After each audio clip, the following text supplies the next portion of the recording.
today I'm going back in time in two instances. One, to check out Napoleon at Austerlitz, one of Napoleon's centerpieces as far as his genius in tactical battles, and also taking a look at an old The Wargamer magazine. So this is number 17, going back all the way to number 17, and it has a complete game inside. Yes, Napoleon at Austerlitz. So I picked this up at my friendly local gaming store, pretty much at a bargain. I don't know what this went for back in the day, but I did not. I've been pricing this at other online outlets, and I think I got a good deal on this.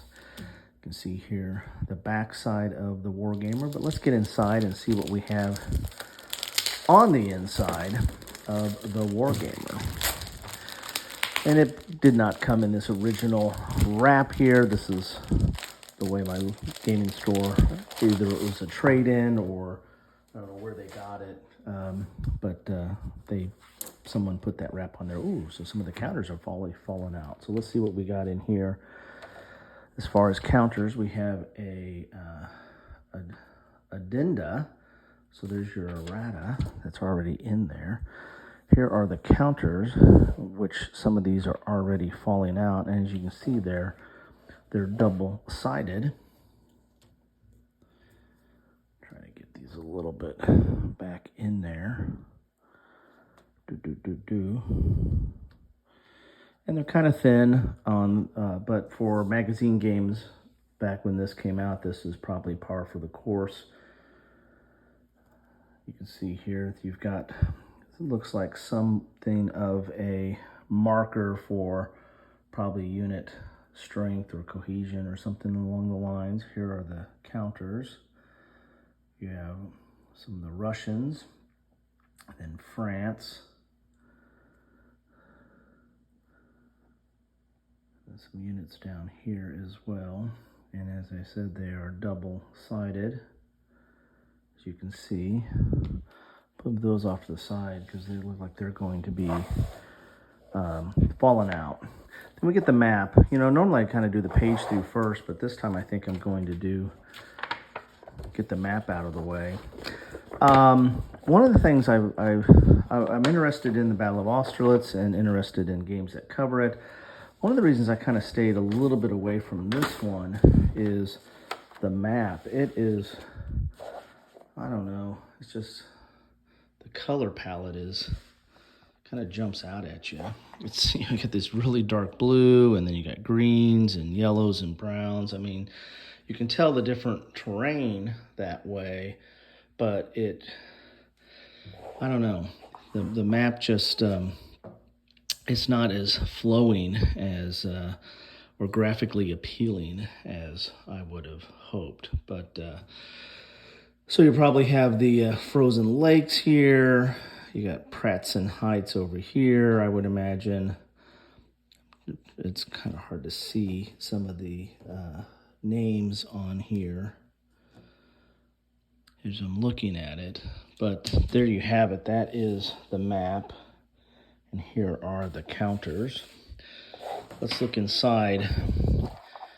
And since I'm doing everything backwards, let's do the rules first. Here's the rules. It says right there. Let's go in a little bit closer for the rules, so we can see what that is. If any of you have experience with this game, please let me know.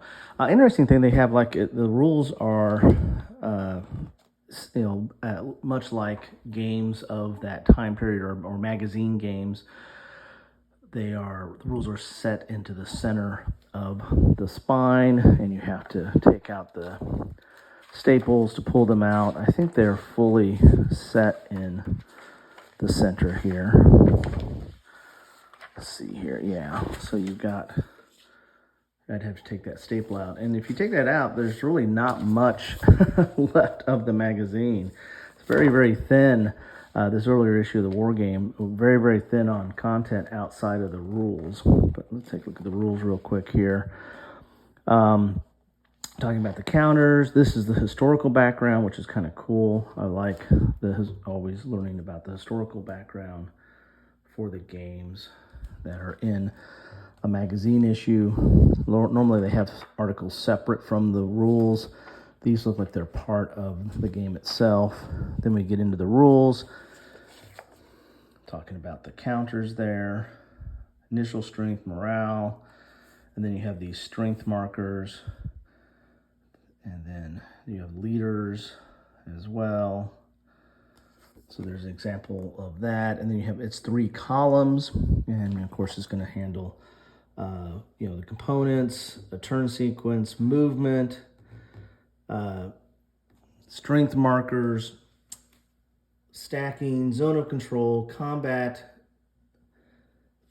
general, fire combat, melee, disruption and rally, command structure, morale, setup, the scenarios and victory conditions, and the fog of Austerlitz. All right, so that is all the stuff covered there. Here's your zone of control.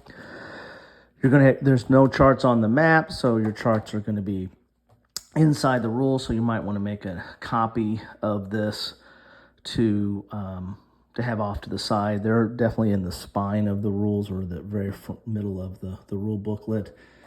But you have your fire, combat, melee, and terrain effects chart there with some examples of play as well. Let's go a little bit more there so you can see this. There's the charts there. Looks like this is your command structure and leadership, formation, demoralization levels, then designer notes. So the rules are really not that extensive. Looks like you've got 11 pages of rules with some historical, well, let's see, does the rules start on page 1? Yeah, rules start on page 4. So really 7 pages of rules in the rule booklet. So really not that complicated of a game. So I like to see see how this plays out. If you have any experience with it, please let me know what your experiences are. Here is the Wargamer proper, or the magazine. Our contents are Hamlet without the prince, game tactics and ground tactics, the passing of the pike. Then we have Napoleon of Austerlitz, which is the rule book that we just looked at. We have an article by Donald Mack, reviews SPI's Berlin. We have Command Control, a close look at the neglected aspect of game design by Annie McGee. Leningrad, a turn-by-turn analysis by Perry Moore. And as you can see, when we looked at the rules really take up most of the content in here. So here's Hamlet without the Prince de la Moscow.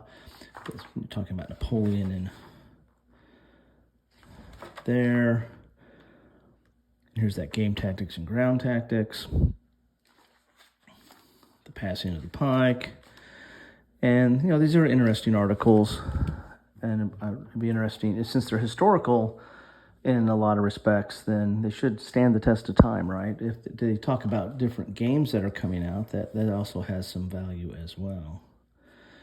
So those are the rules that we saw. Then we pick back up into the games, and we hit some articles, or advertisements, I should say here. More advertisements. Here's that Donald Mack article. Oh, we get some cool images of weapons here. Command Control. So some of the magazine is 3-column, and some of it is dual column, as you can see here. Interesting. And here's Leningrad, a turn-by-turn analysis. Ooh, floppy disk. Look at that. And here are just some, standard pieces, briefing. So it'd be interesting to read some of those, see what was going on at that time. And then you got the back of the magazine there. So that is what you get in the Wargamer issue number 17, which the primary feature of it is the Napoleon at Austerlitz with this colorful map. Put the errata. And it's hard to get that errata out of there. Anyway, at least they have the errata inside. the magazine, so you didn't have to go wait for it to come back out. There you have it. That is what you get in issue number 17. Love to know your thoughts on this or on any of the articles or whatever's on your mind. Just keep it civil. Thanks for stopping by, everybody.